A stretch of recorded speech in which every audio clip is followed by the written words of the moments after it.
Hey everyone, I'm gonna do something different. Or, normally I would say, okay, so. I think that might be my new catchphrase. So anyway, I've been on Pricecharting, a site which tells how much a game costs depending on the console. So I've been looking on the site to see if I can find some games that, well, might be hard to find. So I'm gonna go through a list of games I can find for the GameCube, as that's a console I'm trying to find a lot of games for. I do have a most noble ones, but I should mention that I'm looking for GameCube games for mostly the North American release, and I think I messed up. Uh, so anyway, let's get on with the list. And first off, we're gonna start with Super Smash Bros. Melee. Also, before I continue, you should know that there is other versions of the game. There's the original version released in America, the Japanese version, the PAL version, the bestseller edition, the not for resale version, and the player's choice version. I don't know the difference between them, but we're gonna keep looking at them anyway, so let's just move on. Okay, so Melee is the game on the GameCube, which it's the most recognizable Smash Bros. Game and is still being played to this day. It's one of the most popular GameCube games, and for most games I can find on eBay, it's not the most expensive game I can find, though it definitely doesn't go for cheap, that's for sure. Its loose price is $41.75, complete price is $56.32, and new price is $223.88. Yes, I definitely want to spend that much. I got a copy for like new, though it has scratches on it. Though my copy was like new and came with everything. Came with a manual, Super Nintendo Power, the disc, the booklet for the GameCube or something. I don't know what it was. And then the case itself. Like I said, it had some scratches, and one part of the game didn't work, which was the how to play thing. But that was the only one that didn't work. So the rest of the game worked perfectly well. Didn't have an issue with it. But it was still a fun game. But I personally prefer Ultimate. Okay, so the next one is the Japanese version, and you can tell that the Japanese version is way cheaper. Though the problem is I don't have a Japanese GameCube, though would be cool. Though for those who want to play in English, don't worry. This version is very identical to the early versions of the North American version, and it has an English setting, so you can just switch the Japanese to English. Good job, Nintendo. And it's a pretty good price for there. Not bad. Now there's the PAL version, which is a version I'm definitely never going to get, since it's probably not going to work on my TV.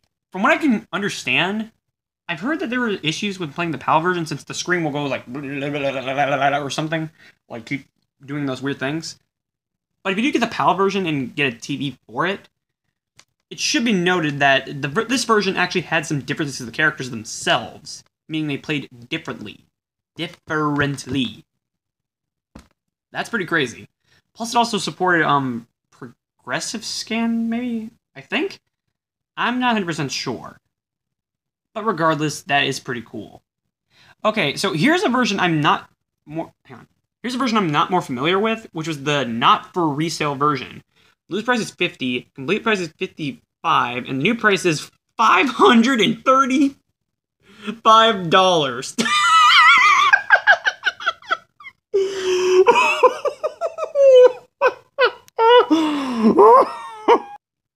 Why is that absurdly priced? Why? Just why? Why? You can tell these prices are freaking ridiculous, but that's not the only game we'll be looking at. Here is, of course, Paper Mario: The Thousand Year Door. Now, this game I've talked about on my channel before, which my copy cost $200, and you're about to see why. This, for loose price, it's $100 for no reason. A complete price is $123, and a new price is $239. Why? Again, my copy cost $200, which is absurdly priced. It did have scratches on it, but not so many. Just only slight scratches. Plus, the game worked perfectly fine. And I played the game. Definitely a good game. This is probably one of the best games on the GameCube for me. It might even be better than Melee. Or maybe it is better. But it's still one of my favorite games on the GameCube.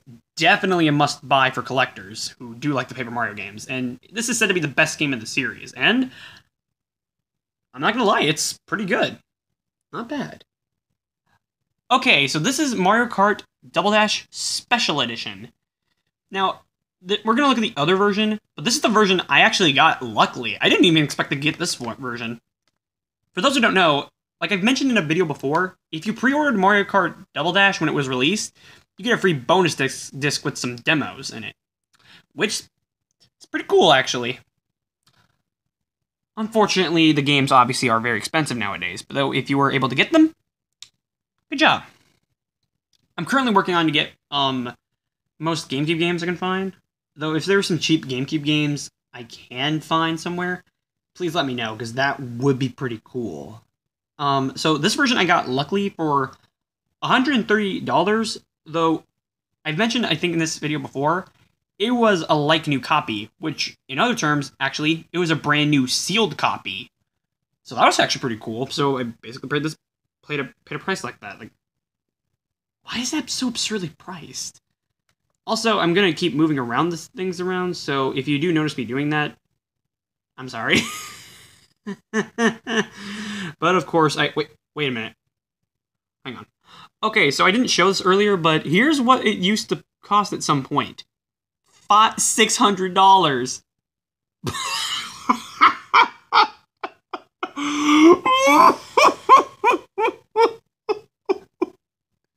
Here's a game I got, though I'm not a fan of this title since I'm not a golfing fan myself. This is Mario Golf Toadstool Tour, which was released on the GameCube, I think in 2003? This game, for prices, it's not so bad, and plus it's fairly reasonable price. Though it's probably mostly because it's a sports game, so that would explain why it's priced like that. If you've been noticing, I mostly keep looking up the games I have in my collection. So, yeah. On to the next game. Next up is Mario Party 5. I think one of the most divisive games in the GameCube era of Mario Party games. This is said to be the most lackluster of the GameCube era, but I got this game because I think it was in my mind at the time. I'm not sure, because I think this one, like I said, was stuck in my head, so I was like, oh dang, I need to get this one. I got Luigi's Mansion instead, I think? Maybe? I actually don't remember.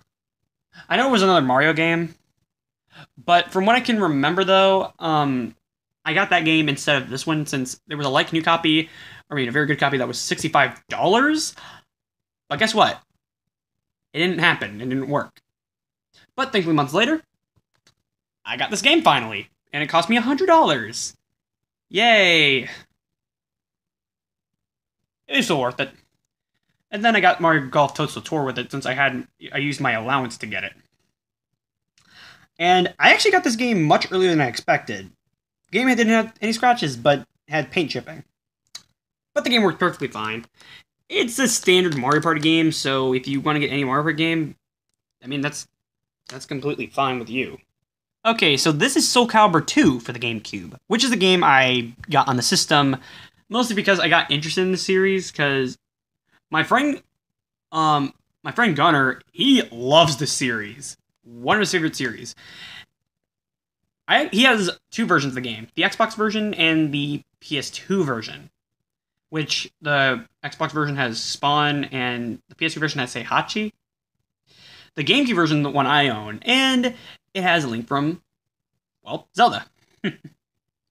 These are fairly reasonable prices, and this is almost the price of a normal game nowadays, or maybe. I think, also with the new console. Also, my copy only cost me $20. That's it. $20. It was worth it. It was a very big game, despite the fact that it only cost $20. This is also a version that sold the most copies, like, despite selling more. And, yeah, pretty good. I don't know what else games Oh, yeah, I know. This one's Kirby Air Ride. This is the game I also mentioned on my channel before. I have the Player's Choice version, unfortunately, but still. Very fun game. I love this game. It's also a very underrated game, and it's gained a cult following. this is definitely a game you should get on the console. And these prices are pretty absurd still, though I actually spent $90 to get a like-new copy, which means it's closer to the complete one and the new price. So, I don't know. I mean, I guess it's fair, I guess. Here's a game that I don't think many people have heard of, Custom Robo, which I got this game because I wanted to get something that wasn't a typical Mario game.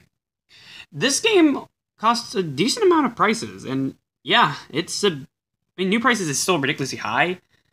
But I got my copy for only $45. It was very good, didn't have any scratches on it. I was satisfied. And definitely a game you don't hear talked about. And like I said, I got this game because I wanted to get something that wasn't a Mario game. Though, obviously, I need Mario games, because I'm a Mario fan. And here's 2 more games on the way. Then there's Luigi's Mansion. There's 2 versions that's on Pricecharting, which is the Player's Choice version and the GameCube in the original version. I think it just doesn't matter which version it is.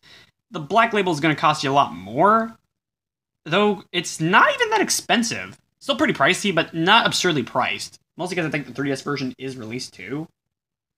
This game is also a very good game, since it mostly stars Luigi instead of Mario as a launch title.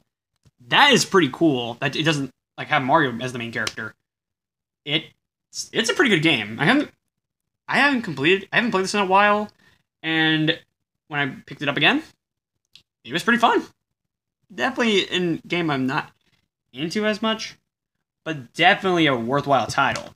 And plus, Luigi, you have the best game ever. And here we're at a stinker, unfortunately. Sonic Mega Collection. A good collection, though for prices, oh my gosh. As you can tell, these prices are pretty boring. This is a collection, so compilations don't cost so much dang money. There's actually 2 versions of this released. The GameCube version, which is the one I actually have, again. My version was the Player's Choice Edition, which my GameCube was given me by my stepbrother's dad. So, at least I think. Yeah, it was. So he actually gave me his copy of Sonic Mega Collection. My brain is screwed up right now. But anyway, he actually came with the Player's Choice Edition, though it has some marks on the disc. It works perfectly fine. It contains some good some games. Yeah. That's all for today. There will be another video after this one soon, until I find some more. With that, I will see you later. Oh, before I go, let me know if you want me to do more for other games if you're interested. I'll see you next time. Bye.